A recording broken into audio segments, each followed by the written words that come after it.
आऊज़ु बिल्लाहि मिनश शैतानिर रजीम। बिस्मिल्लाहिर रहमानिर रहीम। अत्ताइबूनल आबिदूनल हामिदूनस साइहूनर राकिऊनस साजिदून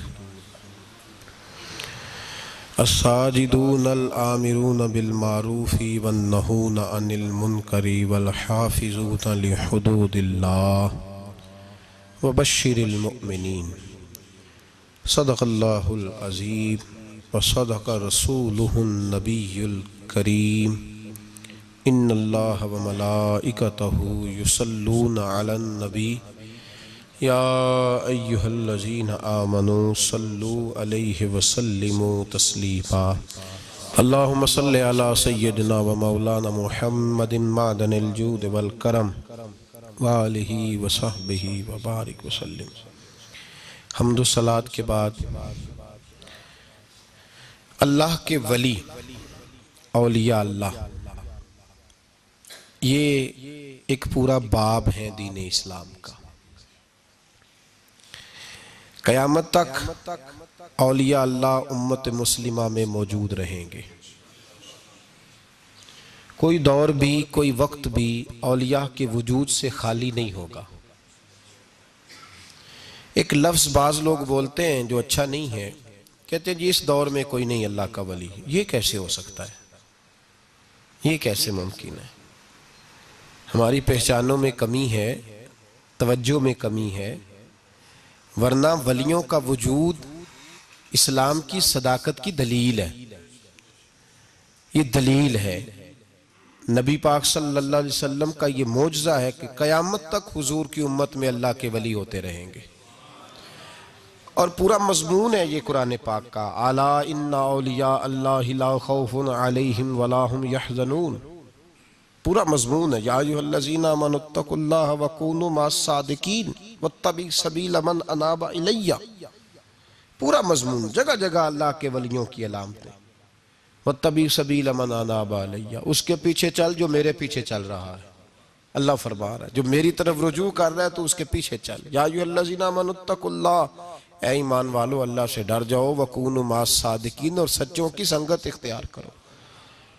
दर्जनों आयात, फस्अलु अहल ज़िक्र, फरमाया जिक्र वालों से पूछ लिया करो, इन कुंतुम ला तअलमून, अगर तुम्हें इल्म ना हो तो पूछ लिया। हर नमाज में सिरातल लज़ीना अनअमत अलैहिम, हर नमाज में कह रहा सिरातल लज़ीना अनअमत अलैहिम, या अल्लाह उन लोगों के रस्तों पे चला जिन पर तूने इनाम। और वो कौन है? कुरान ने कहा अनअमल्लाहु अलैहिम मिनन नबिय्यीना वस्सिद्दीकीना वश्शुहदाए वस्सालिहीन। अच्छा, नमाज के अंदर कहता रहता है वलियों के पीछे चलना है, या अल्लाह चला, बाहर निकल के मुकर जाता है, मुकर जाता है, कहता है मुझे खुद कुरान हदीस आता है। और ये अब एक तो थे ना पहले कुछ लोग जिनके नजरियात में फर्क था, अब अपने बहुत सारे लोग कहते छोड़ो क्या जरूरत। भाई पूरा मजमून है कुरान पाक का अल्लाह के वली, पूरा एक मजमून है, हदीस का पूरा बाब है। आज मैं सिफाते औलिया अर्ज करने लगा हूं, पहले ये तो समझ लेना जिनसे प्यार करना है वो होते किस तरह के हैं। आज ये समझ लें कि वली बुनियादी तौर पर होता कौन है। एक है मैं कहूं कि वली फलां होता है, एक है कि कोई बुजुर्ग कहें, और इससे थोड़ा आगे बढ़े तो अगर सियाबी बताएं फिर तो क्या ही बात है। और अगर बिल्कुल ही हम अथॉरिटी पे जाना चाहें, बुनियाद पे, तो बेहतर नहीं हमें खुदा बता दे और मोहम्मद मुस्तफ़ा बता दे सल्लल्लाहु अलैहि। ये सबसे मजबूत बात नहीं? क्या ख्याल है? 100 गल्लां ते सिरे ते गंढ। भाई पूछो ही ना किसी से, डायरेक्ट कुरान पाक से पूछ लो वली कौन होते हैं। सही है? अज गल मुकदी ना मकाइए, जरूरत ही ना रहे। एक कहता मैं बाबा साहब से सुना है, दूसरा कहता मैंने ख्वाजा साहब से सुना है, तीसरा कहता मैंने फलां साहब से सुना है। भाई जरूर, कोई अर्ज नहीं। ये सारे लोगों की बात सारा आंखों पे, पर जो बात अल्लाह बयान फरमाए, जो बात अल्लाह का कुरान बयान फरमाए वो सबसे मजबूत है कि नहीं? तो कुरान ने वलियों की अलामत बयान की। सूरह तौबा है, आयत नंबर 112 है। 11वां सिपारा है, घर जाके पढ़ें। अल्लाह फरमाते हैं वली कौन होते हैं, मेरे कामिल बंदे कौन होते हैं। अल्लाह फरमा रहा है अत्ताइबून, अल्लाह के वलियों की पहली अलामत यह है कि वो तौबा करने वाले होते हैं। तौबा का लुग़वी माने रुजू करना, यानी वो अल्लाह की तरफ तवज्जो करने वाले होते हैं। अत्ताइबून अल आबिदून, वो तौबा करने वाले होते हैं और इबादत करने वाले होते हैं। फिर फरमाया अल आबिदून अल हामिदून, वो ये आपने गौर से सुननी है बात, खासी तवज्जो करनी है। ये कुरान पाक है ना जी, ये सबसे तवज्जो वाला मामला है, खास गौर करें। और रट्टा खत्म करने लगा हूं आज, जो कुरान पाक बयान करे उस पर इत्तेफाक करना चाहिए कि नहीं करना चाहिए ना, इत्तेफाक जरूरी बात है ना जी। तो ये हमारे पास कौले फैसल है अल्लाह की किताब, हमें बाहर जाने की जरूरत। किसी ने टाल वाला वली समझ लिया है, किसी ने गाल वाला वली समझ लिया है, कोई वली बना के बैठ गया है, कोई बना के। जाहिल मुतलक, परले दर्जे के जाहिल लोग, दीन की रूफ़े अबजद का नहीं पता और मुसीबत गले में डाली हुई है। पता नहीं क्या माइंडसेट है लोगों का, भी किस तरह लोगों को काबू करते हैं ऐन फराइज चीजों पे। अब ये मलंगों ने पक्का रट्टा लगाया, कहते मौलवियां को ना जाया जाए। और मैं कहता रहता हूं, मैं भी उस मौलवी के खिलाफ हूं जो मौलवी दीनदारी नहीं करता, दुनियादारी करता है। पर मौलवी का माना मौला वाला, क्या तर्जुमा है? अजीब तो आदमी है, पक्का रट्टा। वो हमारे सिंध के राजे महाराजे साईं, पंजाब के वडेरे अपने गांव में स्कूल नहीं बनने देते थे, इसलिए कि वो कहते थे अगर इनके बच्चे पढ़ गए ना तो हमारी भैंसों को चारा कौन डालेगा। इसी तरह ये जो पीर है ना आजकल के, ये उलमा के पास नहीं जाने देते, कहते इन्होंने पता लग गया तो सानू मनना ही को नहीं है, लिहाजा इनको दूर दूर रखो ताकि ये कहीं ऐसा ना हो कि हमें हमसे पीछे। एकदम तुसी वाह ध्यान लाया है कहानियां सुना सुनू के। अब तो लोग दीन भी कवालों से सीखते हैं, कवालों से माज़अल्लाह, और ऐसे ऐसे कुफर है माज़अल्लाह सुम्मा माज़अल्लाह। तो जो कुरान बयान करे वो हमारे लिए सबसे बेहतर नहीं। तो कुरान मजीद ने कहा अत्ताइबून अल आबिदून, तौबा करने वाले, इबादत करने वाले, हामिदून, अल्लाह की हम्द करने वाले, साइहून, रोजे रखने वाले। कौन जी? वलियों की अलामतें, रोजे रखने वाले। राकिऊन साजिदून, रुकू करने वाले और सजदे करने वाले, रुकू करने वाले और सजदे करने वाले। बस तौबा की, रुकू किया, सजदा किया, नमाज पढ़ी, इबादत की, या अल्लाह काफी है? फरमाया नहीं। अल आमिरून बिल मारूफ, नेकी का हुक्म देने वाले, वन्नहूना अनिल मुनकर, और बुराई से रोकने वाले, मैदान में रहने वाले, मैदान में। वल हाफिजून अल हुदूदिल्लाह, नेकी का हुक्म देने वाले, बुराई से मना करने वाले और अल्लाह की हदों की हिफाजत करने वाले। अल्लाह की हदों की ये अलामतें बयान करके कहा व बश्शिरिल मोमिनीन, महबूब अपने इन गुलामों को मेरी रजा और जन्नत की खुशखबरी सुना दे। महबूब ये जो तेरे गुलाम है ना जिनमें ये सिफतें पाई जाती हैं, इनको मेरी रजा और जन्नत की, ये तौबा करने वाले। फिर फरमाया इबादत करने वाले, अल्लाह की हम्द करने वाले, रुकू करने वाले, सजदे करने वाले, नेकी का बोलिए और बुराई से मन, और अल्लाह की हदों की। महबूब इन्हें खुशखबरी दो जन्नत की, इन्हें। तौबा, वली वो वाली तौबा नहीं करते जो हम तौबा करते हैं, शबे बरात की सारी रात अस्तगफिरुल्लाह, या अल्लाह माफ कर दे, चीखों की आवाजें मस्जिद में, हर मस्जिद से रोने की आवाज। पक्की सच्ची तौबा करके शेख आए हैं, पर दुकान पे जाके सवेरे ही झूठ बोलना शुरू कर दिया। ये कौन सी तौबा है? ये मजाक है। सारी रात रोता रहा है, सवेरे दफ्तर खोला है, फराड शुरू कर दिया है। तूने तौबा की है? हद हो गई भाई, ये वाली तौबा नहीं। एक तौबा मेरे नबी पाक भी किया करते थे भाई। तौबा तो है रब से रिश्ता बनाने का नाम। मेरे नबी पाक भी एक तौबा करते थे। बुखारी मुस्लिम में हुजूर ने फरमाया मैं एक दिन में 100 मरतबा इस्तगफार करता हूं। इसका क्या मतलब था? उम्मत को तालीम देने के लिए। यहां तो मेरी तरह के बहुत सारे लोग जब गुफ्तगू करते हैं तो लगता है अपने आप को बड़ा परहेजगार समझता है।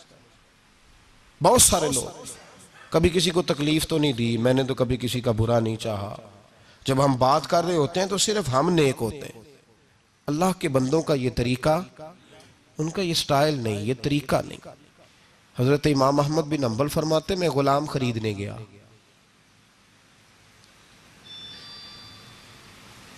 उसने मेरे साथ शर्त रखी कि हुजूर आप मुझे खरीद के ले जाने हैं, मेरी शर्त यह है कि मैं दिन को आपकी ड्यूटी करूंगा, रात को नहीं करूंगा। फरमाते मैं ले आया, घर लाके मैंने पूछा तेरा नाम क्या है? कहने लगा हुजूर गुलामों का नाम नहीं होता। खाएगा क्या? हुजूर गुलामों की चाहत नहीं होती, जिस नाम से पुकारोगे आ जाऊंगा, जो दोगे खा लूंगा। कहा किस कमरे में रहोगे? कहा हुजूर गुलामों के नखरे नहीं होते। कहते मैंने कहा फिर भी ये कमरे हैं, पसंद कर लो। एक टूटा फूटा सा कमरा उसने पसंद कर लिया। इमाम अहमद बिन हंबल फरमाते मैं उसे काम बताता पर इतनी मेहनत से करता कि कमाल कर देता, मेरे इशारे समझता। एक दिन मैं तहज्जुद के वक्त उठा, उसके कमरे में गया तो वो तौबा तौबा पुकार रहा था। सुनो वलियों की तौबा। फरमाते उसके कमरे से चीखने की, या अल्लाह माफ कर दे, या अल्लाह माफ कर दे, अल्लाह माफी दे दे।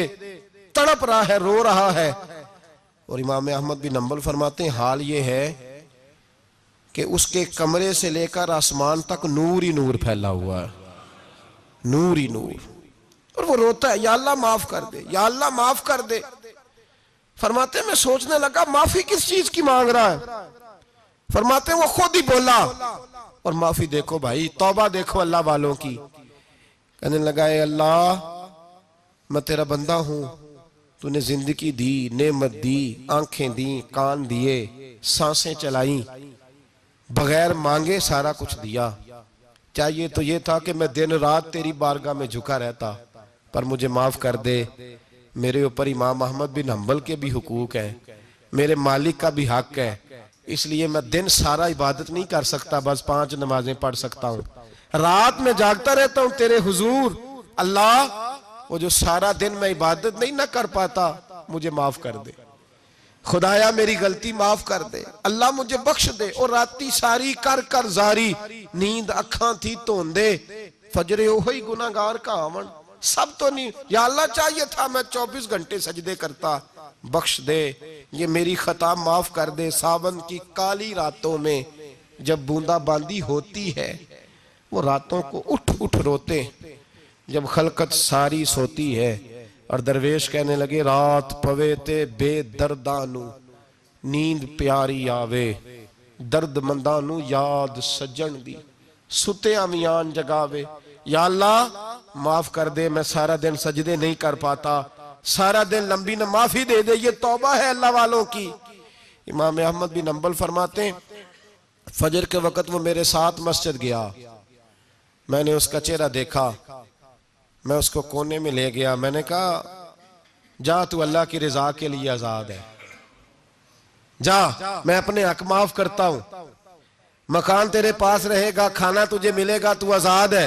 उसने कहा हुजूर हुआ क्या, हुआ क्या? हमारी तो ख्वाहिश है ना कि बंदा उस वक्त मिलने आए जब मैं तस्बीह पढ़ रहा हूं, कोई उस वक्त घर पहुंचे जब मैं सजदे में हूं, लोगों को पता चले बड़ा नेक है, बड़ा नमाजी है। उस वक्त किसी की नजर पड़े जब मैं बिल्कुल कुरान पाक पे बैठा हूं। फरमाते हैं जब मैंने कहा ना तू आजाद है, तो कहने लगा हुजूर क्या हुआ? फरमाने लगे रात मैंने तेरी तौबा देख ली है, तौबा देख ली। इमाम साहब फरमाते वो फिर तड़प के रोया, सजदे में सर रखा, तूने ये क्या अजब किया, मुझको भी फाश कर दिया। मैं ही तो एक राज था सीना कायनात में, मैं सिरापा मखजन राज था, मैं रहा था मुद्दतों राज में। ये तेरा शौक के दीद कशा कशा मुझे भी खींच लाया मजाज में। ए अल्लाह पर्दा ही खोल दिया है तूने, ये इबादतें, ये तौबा, ये रियाजतें, ये तेरा मेरा राज था। अल्लाह तूने पर्दे ही खोल दिए, मेहरबानी कर मुझे पर्दा पोशी अता फरमा। अल्लाह माफ कर दे, मुझे पर्दा पोशी अता कर। हजरत इमाम अहमद बिन हंबल फरमाते हैं सजदे में उसने बुलंद आवाज से अल्लाहु अकबर कहा, फिर वो गिरा, उसकी रूह परवाज कर गई, परवाज कर गई, चला गया, रुखसत हो गया। ये आशिक का जनाजा है, जरा धूम से निकले, महबूब की गलियों से जरा घूम के निकले। ओ भाई, इस बात पे भी तौबा है कि या अल्लाह मैं सारा दिन नफल नहीं पिए, ये अल्लाह के वलियों की तौबा है। सारा कुछ कर करा के ना, सारा कुछ कर करा के फिर भी माफी, ड्यूटियां करके सारी फिर भी माफी, या अल्लाह माफ कर दे। सारा दिन इबादत करके फिर भी कहते अल्लाह बख्श दे। वो नेकोकार होने के बावजूद तौबा करते हैं। यहां गुनाहगार डटे हुए, डट गए। तौबा बंदे को अल्लाह के करीब कर देती है। हम लोग कहते हैं गुनाह होंगे तो तौबा करेंगे ना, और हमारे जमाने में तो गुनाहगार है ही नहीं, सारे नेकोकार हैं, इल्ला माशाअल्लाह। गुनाहगार होंगे तो तौबा करेंगे। कई दफा ना हमारा भाई नाराज हो जाता है, दोस्त नाराज हो जाता है, तो वो जब नाराज होता है ना, बहुत ज्यादा बोलता नहीं, तो हम फिर करीब जाते हैं, उसको पूछते हैं क्या बात है, क्यों नाराज है, इधर देखे मेरी तरफ, क्यों नाराज है, क्या हुआ। वो कहता है नहीं नहीं बस छोड़ो, हमें नहीं पता होता, तफसील पूछनी पड़ती है, बात करनी पड़ती है। फिर वो बताता है कि वो जो तूने एक जुमला कहा था ना, वो तुझे नहीं कहना चाहिए था। फिर हमें ख्याल आता है हाँ मुझसे गलती हो गई। फिर हम क्या करते हैं, माफी मांगते हैं, राजी करते हैं। होता है ऐसे कि नहीं होता है ना जनाब। तो बंदे से तू बाज़ औक़ात ऐसा मामला हो जाता है तुझे पता नहीं, तो क्या अल्लाह की ऐसी नाफरमानी नहीं होता थी जिसका तुझे पता ही ना हो। अल्लाह के बंदे रोज रात को माफी मांग के सोते थे, रोज। पता नहीं कोई अनजाने में जुमला ना निकल गया हो। हर वक्त डरे रहते थे, सहमे, बंदों से नहीं, किससे, जोर से बोलिए, डरे रहते थे, या अल्लाह माफ कर दे। उनकी तबीयतों पे खशियत तारी रहती। हम दलेर लोग हैं, तवज्जो नहीं करते अजीज भाई। और हम उस वक्त तवज्जो करते हैं जब मोहलत खत्म हो जाती है, जब सजा का वक्त शुरू हो जाता है। मेरी बात याद रखना, एक वक्त तक अल्लाह मोहलत देता है बंदे को, गुनाह करता है अल्लाह मोहलत, फिर सजा शुरू होती है, फिर बंदा उसकी पकड़ में आता है। फिर जब पैर फिसलता है तो किसी जगह उसका हाथ दोबारा नहीं पड़ता, वो फिर फिसलता ही जाता है। याद रखना, हम मोहलत के वक्त तौबा नहीं करते, और जब फिसल जाते फिर हम कहते हैं ओहो ये क्या हुआ। देखो हजरत हबीब अजमी रहमतुल्लाह अलैह सूद का कारोबार करते थे। अब तो लोगों ने नाम बदल दिया है ना, सूद का नाम लोगों ने प्रॉफिट रखा है, और बड़े बड़े हसीन लोग हैं, और नए नए हमारे तर्जुमे, और मैं वो पैसे गरीबों को दे देता हूं। कभी गंदे पानी से वुजू हुआ है तो गंदे रकम से गरीबों का भला करेगा तुझे सवाब मिलेगा। तो मजाक कर रहा है तू दीन के साथ। कभी गंदे पानी से भी वुजू हुआ है, मैं गरीबों को दे, क्या मतलब है इस बात का। नबी पाक से ज्यादा तुझे गरीबों से प्यार है माज़अल्लाह। हुजूर ने नहीं कहा सूद ले लो और गरीबों को दे देना। हुजूर रहमतुल लिल आलमीन है ना, तो चाहिए था कुछ एक हमें दे के जाते। हबीब अजमी कहते हैं मैं सूद का कारोबार करता था। हजरत हसन बसरी कभी कभी मुझे मिलते थे और मुझे फरमाया करते थे मोहलत से फायदा उठाओ, कहीं ऐसा ना हो तेरी सजा शुरू हो जाए। मोहलत से फायदा उठा, अल्लाह ने मोहलत दी हुई है। तू समझता है मैं बड़ा स्मार्ट हूं, मेरी बड़ी अकल है, मैं कहीं उलझ नहीं रहा, मैं जा रहा हूं धोखे दिए जा रहा हूं तो कोई मुझे पकड़ ही नहीं रहा। ये मोहलत है, फायदा उठा, वरना फिर जब वो पकड़ने पे आता है इन्ना बत्श रब्बिका लशदीद, फिर उसकी पकड़ सख्त है। तौबा कर ले, मोहलत के वक्त तौबा कर। कहते मेरी दिल पे बात असर नहीं करती थी, मैं जी करता, इरादा करता, पर चुप कर जाता। मेरे पास बड़ी रकम थी, लोगों को दे रखी थी सूद पे, मैं वो पैसे लाता और उसी से मेरा सारा काम चलता। मैंने तज्जिए पढ़े हैं, मुझे यकीन नहीं आता, वैसे मैंने तज्जिए पढ़े हैं कि लोगों ने अरबों रुपया बैंकों में रखा हुआ है। मुझे नहीं पता, लेकिन मैंने जो अखबारों में पढ़ा अरबों रुपया है, और लोग सूद का कारोबार करते हैं और कमाई खाते हैं सूद की। माज़अल्लाह, अस्तगफिरुल्लाह। फरमाते मैं मैंने कहा मौलवी पीर सूफी बताते ही रहते हैं, मेरे पे असर नहीं होता था। फरमाते एक दिन ना एक बंदे की गोश्त की दुकान थी, उससे मैंने सूद लेना था, मैं उसकी दुकान पे गया, पैसे रख। उसने कहा यार मोहलत दे। नहीं है। कहा इधर पैसे रख। यार नहीं, तेरी मेहरबानी। कहा चल फिर इतने किलो गोश्त उतार, लेकिन पैसे फिर भी बाकी हैं सूद वाले। कहते वो गोश्त मैं उतार के लाया। मेरी बीवी भी मुझे रोज समझाती थी कि बाज आ जा। कहते मैं गोश्त घर लाया। हजरत बीबी अजमी कहते मेरी बीवी ने पकाने के लिए हंडिया चूल्हे पे चढ़ाई और अभी उसने मसाला डाल के उसके अंदर चमचा घुमाया ही था कि वो सारा खून बन गया। मेरी बीवी चिल्लाई, कहने लगी जल्दी आ, तू भी बर्तन ला, बच्चे भी बुला, मैं भी बैठती हूं। ये खून बन गया जो तू गरीबों का निचोड़ के लाया था, आज खून पिएंगे सारे, आ जा। कहते हम मेरे ज़हन में बात गूंजी हजरत हसन बसरी की कि वक्त पे तौबा कर ले, कहीं तेरी सजा ना शुरू हो जाए। मोहलत के वक्त तौबा कर, कहीं सजा ना शुरू हो जाए, आज बच जा। फरमाते आवाज गूंजी, मैं समझ गया कहीं सजा तो नहीं शुरू हो गई। मैं तड़पा, बच्चे गोद में बिठा के मैं खोल के रोया। मैंने अपनी बीवी से कहा आज के बाद नहीं करता। कहने लगी जा फिर, तौबा पे कायम वही रहता है जो किसी वली के लड़ लग जाता है। तो इधर तौबा इधर टूट जाती है। जा किसी के हाथ में हाथ दे ताकि तू तौबा पे कायम रहे, ताकि वो तेरी बैटरी चार्ज करे, तेरे ईमान को हरारत देता रहे। कहते मैं निकला घर से हजरत हसन बसरी के पास तौबा करने। अभी मैं रास्ते में था तो छोटे छोटे बच्चे खेल रहे थे। फरमाते बच्चे खेल रहे थे, एक बच्चा पुकारा, कहने लगा पीछे हट जाओ, पीछे हटो, बहुत बड़ा सूदखोर है ये, ऐसा ना हो इसका साया हम पे पड़े तो हम भी नहुसत वाले हो जाए, पीछे हट जाओ। कहते हैं एक और चोट लगी। मैंने कहा या अल्लाह तेरी नन्ही मखलूक भी मुझसे नफरत करती है, ये भी। फरमाते हजरत हसन बसरी के पास गया तो कदमों पे सर रख के मैं बड़ा रोया। मैंने कहा मेरे लिए दुआ कर, अर्श का मालिक मुझसे राजी हो जाए। सुना है जब आप दुआ करते हैं तो बड़ी जल्दी सुनता है। पता सारा है सरदार नू कीतियां दा पर्दा चपाया ही भला उसी, दुआ कर वो मुझसे राजी हो जाए। अब तो मेरे बच्चों की हंडिया में खून आने लगा है, मेहरबानी कर। कहते हजरत हसन बसरी ने कहा तुझे मुबारक हो, मैं देख रहा हूं तेरी तौबा सच्ची है तो अल्लाह भी तुझसे राजी हो जाएगा। मैं देख रहा हूं तेरे अंदर ये सांस, तेरे लफ्ज बताते हैं तू खरी तो जा, अल्लाह बड़ा मेहरबान है। कहते तसल्ली दी, प्यार किया, खरी तौबा की, बायत हुआ, वापिस आया तो बच्चे वहीं खेल रहे थे, अभी खेल रहे थे। फरमाते मैं डरते डरते उनके पास से गुजरा तो एक बच्चा पुकारा, कहने लगा पीछे हट जाओ, पीछे। अल्लाह का वली हबीब अजमी आ रहा है, अल्लाह का वली हबीब आ रहा है। कहीं ऐसा ना हो हमारे पैरों से कोई मिट्टी उड़े और वली के कपड़ों पे पड़ जाए और हम अल्लाह के वली के बेअदब हो जाए। पीछे हटो, रास्ता दे दो। फरमाते मैं अल्लाहु अकबर कहा। मैंने कहा मालिक तेरे कुर्बान जाऊं, अभी मैंने तौबा की और अभी तूने अपनी मखलूक के दिल मेरी तरफ मोड़ दिए। अभी भाई तौबा खरी सच्ची, मोहलत के वक्त तौबा करो। फिर जब वो वाला वक्त आता है ना जब सजा शुरू हो जाती है, फिर मुश्किल हो जाता है। मेरे रसूल पाक अलैहिस्सलाम ने फरमाया सुखों में दुआएं मांगा करो, रब दुखों में जल्दी कबूल करेगा। सुखों में मांग लो, दुखों में जल्दी कबूल होंगी।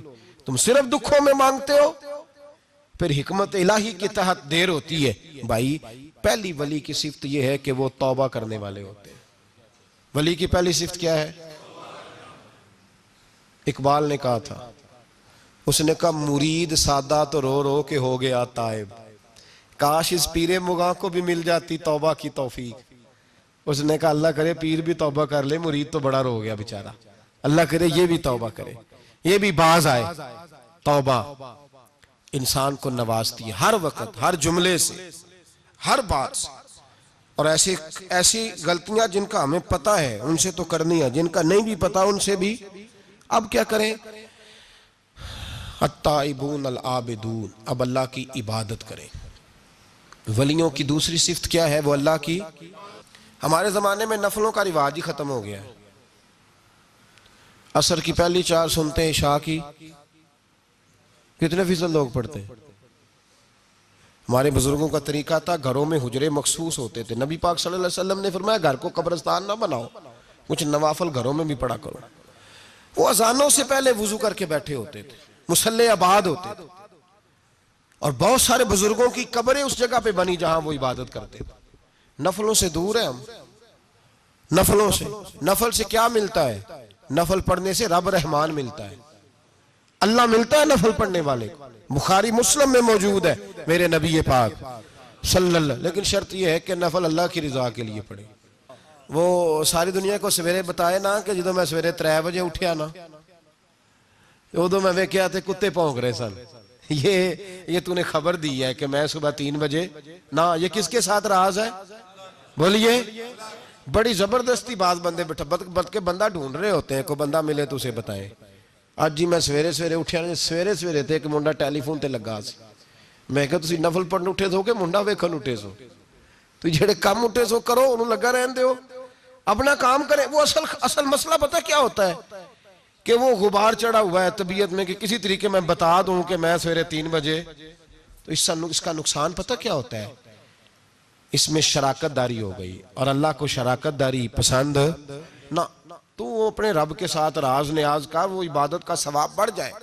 नबी रहमत सल्लल्लाहु अलैहि वसल्लम ने फरमाया जब बंदा कसरत से नफल पढ़ता है तो अल्लाह के करीब हो जाता है।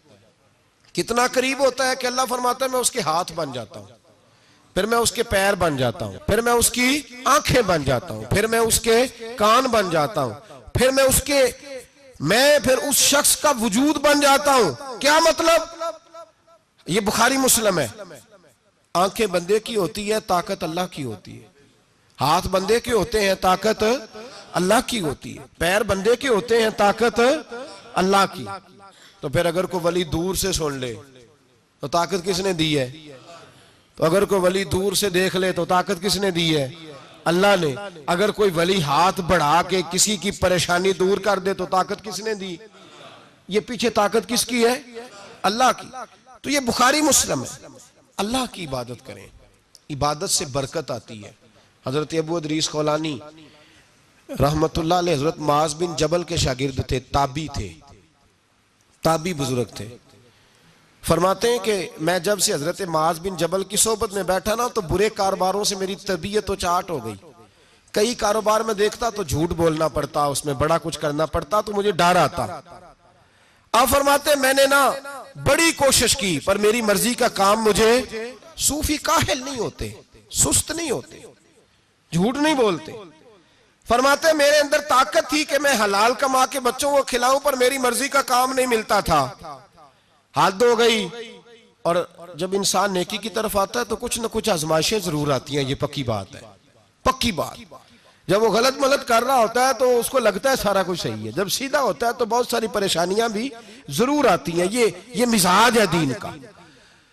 आप फरमाते मैं परेशान रहने लगा, हालात खराब होने लगे, आजमाइश सख्त होने लगी, कारोबार बंद हो गया, काम ही कोई नहीं मिलता था, मेरी बीवी नाराज रहने लगी।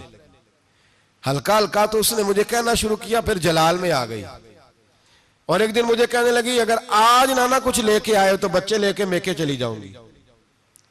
आप फरमाते मैं बड़ा परेशान हुआ, निकल गया फजर पढ़ के काम की तलाश में। मैंने जोहर तक तलाश किया लेकिन मुझे काम न मिला।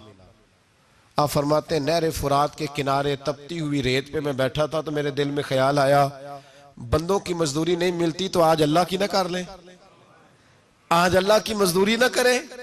आप फरमाते मैंने गर्म रेत से तयम्मुम किया, वुजू किया वहीं फुरात, और गर्म रेत पे कपड़ा बिछाया तो नफल पढ़ने शुरू कर दिया।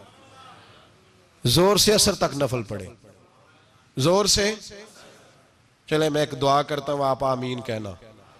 अल्लाह करे कि हम मगरब के बाद वाले नफल ही पढ़ने शुरू कर दें। नबी करीम सैयद आलम सल्लल्लाहु ताला अलैहि वसल्लम के गुलामों का हाल देखे, इबादत का हाल देखे। फरमाते मैंने कहा आज अल्लाह की मजदूरी करे, जोर से असर तक नफल पड़े गरम रेत पे। और जब असर हुई ना तो मैंने अपने रुमाल में ना थोड़ी सी रेत बांध ली। घर की दीवारें छोटी छोटी थी, मैंने कहा बीवी ने देखा ना खाली हाथ आया है तो अंदर से शोर करेगी, हम साहे भी सुनेंगे, तो चलो जब देखेगी ना रुमाल में कुछ है हौसला करेगी, जब अंदर जाऊंगा तो समझा लूंगा। आप मुस्कुरा रहे हैं ना हल्का हल्का, इसका मतलब है इन बातों में काफी सदाकत है। पुराने बुजुर्ग कर गए तो इसका मतलब ये है कि इनमें बहरहाल कई काफी हद तक सदाकत है, ये शोर होते रहते। कहते मैंने वो कहा कि चलो दूर से देखेगी तो घर जाके समझा लूंगा। आप फरमाते पहले मेरी बीवी दरवाजे पे बैठी रहती थी, बच्चे बैठे रहते थे, मुंतजिर होते थे कि कुछ लेके आए, घर में फाका होता। आज मैं गया तो शोर ही कोई नहीं, कोई शय नजर ना आई। वो रेत से भरा हुआ मेरा पल्लू मैंने दरवाजे के साथ रखा, अंदर चला गया। बीवी को आवाज दी, कहां हो? कहने लगी मुंह हाथ धो लो, मैं रोटी लेके आई। तो हाथ धो गई, रोटी किधर से आई? इस घर में तो फाके थे, खाना किधर से आया? कहते रोटी लाई, सलाद भी लाई, दूध भी लाई, उस जमाने में जो नेमतें थी फल भी लाई, सारा आ गया। मैंने घूर के देखा, मैंने कहा किधर से आया ये सारा कुछ? कहां है बच्चे? कहने लगी रोटी खा के बाहर निकल गए हैं। मेरे दिल में ख्याल आया मेरी बीबी का किरदार तो चांद से ज्यादा उजला है, तो ये सारा कुछ कैसे आया? मैंने कहा ये कहां से आया सारा कुछ? तो कहती है मेरी तरफ देख के कहने लगी पता नहीं आज किस करीम की मजदूरी करने चले गए थे, पता नहीं किस करीम की मजदूरी पे चले गए थे। जोर हुई है तो उसने अनाज की बोरियां भेजी हैं, चावल भेजे हैं, फल भेजे हैं, इतना कुछ भेजा है कि मेरे घर में रखने को जगह ही कोई नहीं। ये कहते कहते उठी और कहने लगी पहले ही बड़ा आया था, अब और क्या लाए हो?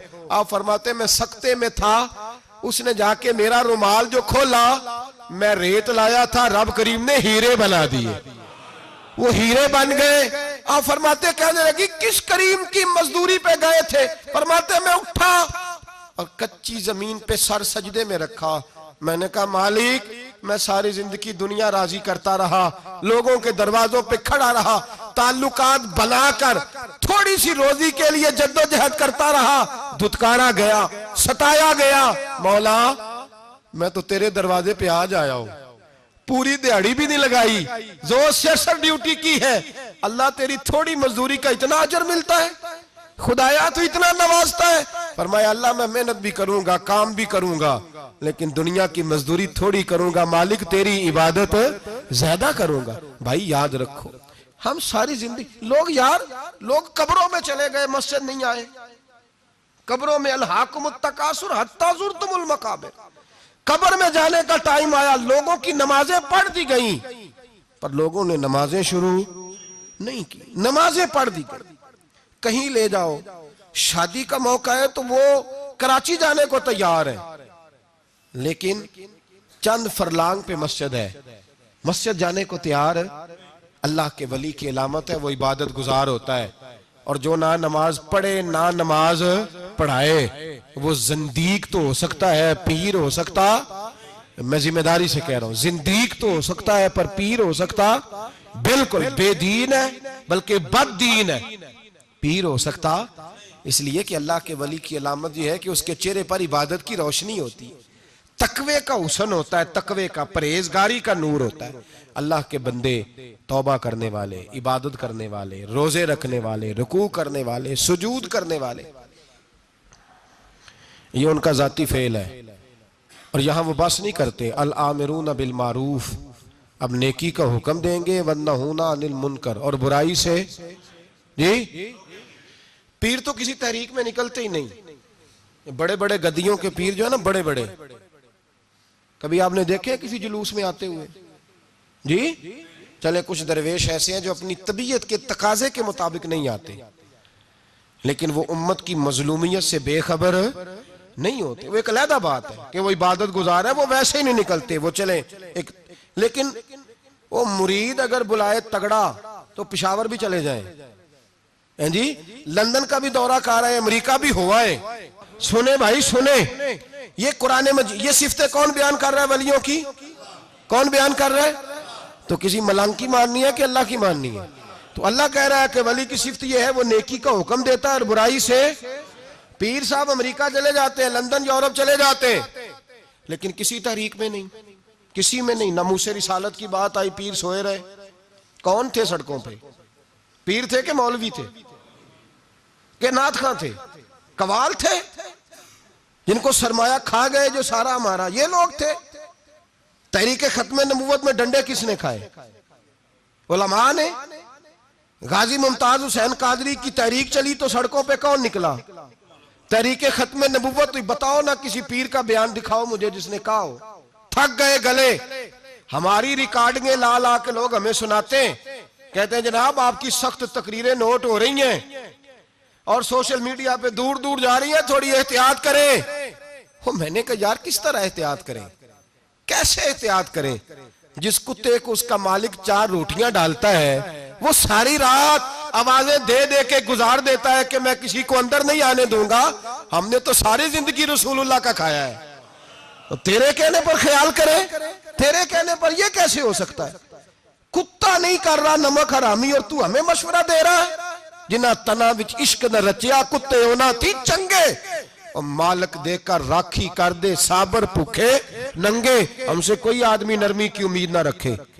तुम गैरत ईमानी को ललकारो, हम चुप करके बैठे रहे। खत्म नबुव्वत की बात करो, हम खामोश रहे। नामूस रिसालत की बात करो, हम खामोश रहे। दीन फरोश और होते हैं और दीन के चौकीदार और होते हैं। और अगर आओगे ना कभी मुंह डाल ले दीन के मामले में तो चौकीदार तुम्हारा मुकाबला करेंगे। अगर मार ना सके तो मार जरूर जाएंगे इंशाअल्लाह ताला। यह इरादा है और यह वादा है इंशाअल्लाह ताला। मार ना सके तो मारे।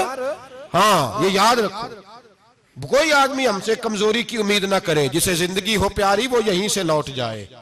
मेरे काफिले में शामिल कोई कम ज़रफ नहीं है। हजरत बायजीद बुस्तामी रहमतुल्लाह, एक बच्चा तबला सरंगी बजा रहा था, हजरत गुजरे, उसके हाथ में बांसुरिया भी थी। फरमाने लगे बंद कर, बंद कर, मैं नहीं बजाने दूंगा। मेरी मौजूदगी में तू बजा ही नहीं सकता। मैं नायब हूं अपने नबी पाक का और हुजूर सल्लल्लाहु अलैहि वसल्लम के सामने कोई बुराई कर नहीं सकता था। नबी का मनसब होता है वो मना करते हैं। अगर नबी मना ना करे तो वो चीज जायज हो जाती है, हदीसे तकरीरी बन जाती है, उसूल में आ जाती है। फरमाया हजरत बंद कर। उस नौजवान ने वो बाजा उठाया और हजरत बायजीद के सर पे दे मारा। आपका सर भी फट गया, बाजा भी टूट गया। हजरत बायजीद अलैहिर्रहमा घर गए। घर जाके 2 घंटे के बाद हलवा पकाया, खादम को बुलाया, फरमाया उसके घर जा, ये थोड़े से पैसे दे या, उसका बाजा टूट गया, उसका नुकसान हो गया, उसे नुकसान के पैसे दे और हलवा दे या, उसका दिल राजी हो जाए। और साथ उसे ये कह देना कि हजरत बायजीद बुस्तामी कह रहे थे हलवा भी खा ले पैसे भी रख ले, पर दोबारा बाजा खरीद के बजाना ना। अगर दोबारा बजाया तो मैं फिर मना करूंगा। मैं बाज, मैं तुझे रोकूंगा, मैं हौका देता रहूंगा, मैं ऐलान करता रहूंगा, मैं दीन के मामले में बात करूंगा, मैं रोकूंगा, मैं बाज। एक दरवेश थे हजरत इमाम आदम के शागिर्द, बादशाह तबला सरंगी बजा रहा था। बादशाह तो पहुंच गए, बादशाह के उठा के ना वो तबला सरंगी तो जोर से मारा, जमीन पे टूट गया सारा कुछ। बादशाह ने शेर रखा हुआ था। शाम का वक्त तक कहने लगा इस मौलवी को पकड़ो पिंजरे में डालो ताकि शेर खा जाए। उठाया, बाबा जी को पिंजरे में डाल दिया। सारी रात तबला सरंगी बजता रहा। सवेरे फजर का वक्त हुआ तो उठे गवैये जाने लगे। तो बादशाह कहने लगा पता करो बाबे के जूते शूते कपड़े कुपड़े जो बचे बाहर निकाल लो। लोग कहते हैं हम गए, जब पहुंचे ना शेर के जंगले में तो बाबा जी फजर की नमाज पढ़ रहे थे और शेर उनके पैर चाट रहा था। फरमाते पैर चाट रहा था तो बाहर निकले तो बादशाह भी परेशान, सारे लोग परेशान, ये क्या हुआ? कहने लगे बाबा तुझे शेर ने काटा नहीं, खाया नहीं, और तू इतने इत्मीनान से नमाज पढ़ रहा, तुझे ख्याल नहीं आया? बाबा जी कहने लगे हाँ ख्याल आता रहा है, सारी रात परेशान रहा हूं। सारी रात का किस बात का ख्याल? फरमाने लगे ख्याल ये आता रहा कि मैंने पढ़ने होते हैं सारी रात नफल, तो मैंने नफलों की नीयत बांधी तो शेर मेरे पैर चाटने लगा, तो इसका जूठा नपाक होता है। बस सारी रात इसी टेंशन में गुजर गई है कि पता नहीं मेरी नमाज हुई है कि नहीं हुई। यही सोचता रहा हूं सारी रात कि पता नहीं नमाज हुई कि नहीं हुई। बादशाह कांपने लगा, कहने लगा बाबा तू डरा नहीं, शेर ने काटा नहीं? तो आप फरमाने लगे तू जब किसी को सफीर भेजता है तो तेरे सफीर को कोई कत्ल करता है, कोई बादशाह पकड़ के मारता है? कहा नहीं। फरमाया क्यों? कहने लगा उसे पता है बादशाह का नुमाइंदा है। आप फरमाने लगे बादशाहों के नुमाइंदे तगड़े होते हैं, मैं तो रब करीम का दोस्त हूं। तो जिस रब करीम के दीन के लिए मैं निकला हुआ मुझे लवारस छोड़ देगा, मेरी परवाह ही नहीं करेगा? मैं खबरदार, आज के बाद अगर तूने गैर शरई हरकत की तो फिर तुझे टोकूंगा, फिर तुझे रोकूंगा, फिर तुझे मना करूं। अल्लाह के वली मैदान अमल में रहते, वो नाजायज चीज से रोकते। ये पता है ज्यादा मजमे क्यों लगते हैं, ज्यादा दरबारों पर रश कब पड़ता है? उस वक्त पड़ता है जब जो आता है ना उसको जी कहा जाता है, लंगर, बस तेरा काम हो जाएगा, तेरी शिफा हो गई, तो तेरा बेटा हो गया, तो रश हो जाता है। जो आने वाले को कहे ना पहले नमाजें पर 5, दाढ़ी रख, दीन सीख, अल्लाह अल्लाह कर, वहां रश नहीं होता। कहते पीर साहब की तो करामत ही कोई नहीं, तो मौलवी है, तो सीधी सीधी नमाजें पढ़ा रहे हैं। रसूल पाक सैयद आलम सल्लल्लाहु अलैहि वसल्लम के दीन का नुमाइंदा होता है अल्लाह का वली, वो सारी जिंदगी अल्लाह की हुदूद के कयाम के लिए जद्दोजहद करता है। इमाम अहमद बिन हंबल ने जेल काटी है, इमाम अहमद बिन हंबल ने जेल काटी। आप फरमाते हैं बादशाह वक्त ने उसको, मैंने गलती पे रोका तो मुझे कैद कर लिया, और कैद किया जब उसने तो जेल काटी, इतनी जेल काटी, इतनी जेल काटी, इतने कोड़े मारे कि इमाम अहमद बिन हंबल का सारा वजूद खून से भर गया, कपड़े सारे खून से आलूदा हो गए। एक शख्स इमाम साहब से कहने लगा, जब आप वापस आए ना रिहा होके, कहने लगा हुजूर इतनी मार खाई आपने, इतनी, ना बादशाह को रोकते तो क्या होता? वो शख्स कहता है मैंने इमाम साहब के वो कपड़े, वो कुर्ता खून से भरा हुआ पड़ा हुआ था। इमाम साहब कहने लगे चल तू छोड़, मुझे क्या मिला नहीं मिला, ये मेरा जरा कुर्ता तो उठा के रख, कुर्ता तो उठा के सीने से लगा, कंधे पे रख। कहता इमाम साहब का खून से भरा हुआ कुर्ता मैंने जो कंधे पे रखा तो मुझे रसूल पाक का दीदार नसीब हो गया। तो इमाम साहब फरमाने लगे तूने तो अभी कुर्ता रखा है तो दीदार मिला है, मुझे पूछ जब मैं रसूलुल्लाह के नाम पे मार खा रहा था तो कितने जलवे मुझे नसीब हुए, मुझे पूछ कितने जलवे मैंने देखे हैं। तो अल्लाह के बंदे हुदूदुल्लाह के मुहाफिज होते हैं। जिंदगी में कई दफा लोग नहीं मानते। दाता साहब ने लिखा है, हजरत जुन्नून मिस्री रहमतुल्लाह अलैह को मिस्र के लोगों ने नहीं माना, क्योंकि आप जो बंदा भी नाजायज काम करता था मना करते थे, लोगों ने नहीं माना। मानते उसको है लोग जो हाँ में हाँ मिलाए, जो ताबेदार होके रहे, उसको जुन्नून मिस्री को नहीं माना। फरमाते माना लोगों ने उस दिन जिस दिन उनका जनाजा उठा। क्यों? जब हजरत जुन्नून मिस्री का जनाजा उठा तो गर्मी बड़ी सख्त थी, सख्त गर्मी थी। दाता साहब ने कशफुल माजूब में लिखा है कि परिंदे कितार दर कितार आए और जनाबे जुन्नून मिस्री पे साया कर दिया, साया हो गया, ठंड हो गई। ओहो, लोगों ने कहा तो वली कामिल था, तो एक आम मौलवी समझ के सारी जिंदगी पीछे रहे, तो कामिल था। कहते हम लोग दौड़े, रश हो गया जनाजे में, और जनाजे के बाद अब लोगों ने इरादा किया कि जियारत करते हैं। तो जब हजरत का चेहरा उठाया तो उनकी पेशानी पे लिखा था हाजा हबीबुल्लाह, ये अल्लाह का महबूब है, मातफी हुब्बिल्लाह, ये अल्लाह की मोहब्बत में मर गया है, ये महबूब है अल्लाह। सारी जिंदगी उन लोगों ने पैगामे हक दिया, और जिसको जो नहीं माना उसको दुआ दी, दुआ दी। हजरत जुन्नून मिस्री के बारे में दाता साहब ने लिखा है कि आप रावी में दरिया में जा रहे थे, किसी जगह भी आप किसी समुंदर में दरिया में आप जा रहे थे, तो आप फरमाते हैं कि कश्ती में बैठे थे तो सर पे ना आपने सारे बाल मुंडवाए थे, टेंड कराई थी, पगड़ी बांधी थी, तो कुछ नौजवान वहां से गुजरे हजरत जुन्नून मिस्री के पास है, तो उन्होंने बाबा जी की टेंड का मजाक उड़ाया, मजाक उड़ाया, वो देखो टेंड कैसी है बाबा जी। और फिर बच्चे तालियां बजाने लगे, हंसने लगे, फबतियां कसने लगे।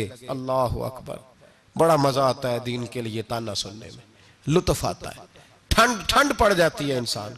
उन्होंने मजाक उड़ाया तो कश्ती करीब से गुजर गई। आपके मुरीद नाराज हुए, कहने लगे हुजूर ये बदतमीज है, नालायक है, इनके लिए बद्दुआ करें, ये गर्क हो जाए। तो मानने लगे यार जाने दो। कहा हुजूर नहीं करें दुआ। तो मैं जाने दो। कहा हुजूर करें दुआ। तो दुआ सुनो अल्लाह के बंदे की। कहने लगे अल्लाह जिस तरह दुनिया में ये हंस रहे हैं इन्हें कयामत में भी हंसता ही रखना, इन्हें कयामत में भी हंसता ही रखना। ये दुआ क्या दी? वो बच्चे कश्ती मोड़ के वापस आए, बाबा जी के पैरों में गिर गए, कहने लगे तौबा करा दे, हम भी गुलाम बनना चाहते हैं। मेरे रसूल पाक से सहाबा ने उहद के मैदान में कहा था या रसूलल्लाह इनके लिए दुआए जरर करें, तबाह हो जाएं, इन्होंने आपको पत्थर मारे। तो नबी पाक ने कहा अल्लाहुम्मा हदी कौमी फइन्नहुम ला यालमून, या अल्लाह मेरी कौम को हिदायत दे दे, ये जानते नहीं ये क्या कर रहे हैं। तो रब करीम का बंदा अल्लाह की हुदूद का मुहाफिज होता है। कुरान की बताई हुई इन सिफतों में हम देखेंगे कि वली कौन है। ये सिफात कुरान ने बयान की हैं। अब जो इन सिफात का हामिल होगा उससे प्यार करना पड़ेगा, उससे मोहब्बत करनी होगी, उसके साथ दिल लगाना होगा, निस्बत जोड़नी होगी।